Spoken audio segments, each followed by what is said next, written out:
ஜனநாயகன் நம்ம இது வரைக்கும் விஜய் சாரோட படங்களை எப்படிலாம் பார்த்து என்ஜாய் பண்ணுமோ அப்படி ஒரு ஒரு விஷயமா இருக்க போகுது அந்த படம். ஒரு டைனமைட்டா இருக்க போகுது அந்த கண்டிப்பா. எக்கச்சக்க இந்த ரெஃபரன்ஸ் அது நமக்கு கமர்ஷியல் இருக்க போகுது, பாட்டு இருக்க போகுது, ஃபைட் இருக்க போகுது, சென்டிமெண்ட் இருக்க போகுது, செம்மையா டான்ஸ் ஆடி இருக்க போறாரு.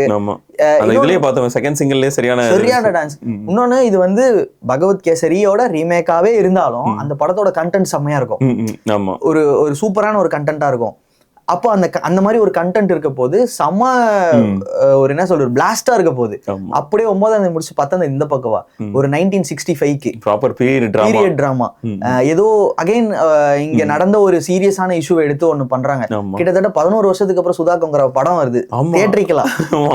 இதுல வந்து சிவகார்த்திகேயன் இருக்காரு, ஜெயம் ரவி இருக்காரு, அதர்வா இருக்காங்க, ஸ்ரீலீலாவோட ஃபர்ஸ்ட் படம், ஜிவி பிரகாஷோட 100வது படம். இவ்வளவு சிறப்பு இருக்கு. இதை விட இந்த பொங்கலை ஹைலைட் பண்ண என்ன இருக்கு? படத்துல வர்ற படத்தோட படங்களே கொண்டாட்டமா இருக்கும். இந்த கண்டென்ட்டுக்குள்ள போவே இல்லை பாருங்களேன் யாருமே. அது உள்ள இந்த டிஸ்கஷனே போல. ஜனநாயகன் போலாமா பராசக்தி போலாமான்ற ஒரு டாபிக் வரும்போது எவ்வளவு டிஸ்கஸ், ஜனநாயகன்ல இது இருக்க போதுப்பா, பராசக்தியில இது இருக்க போதுப்பா அப்படிங்கிற அந்த டிஸ்கஷனுக்குள்ள போகவே விடல மக்களை.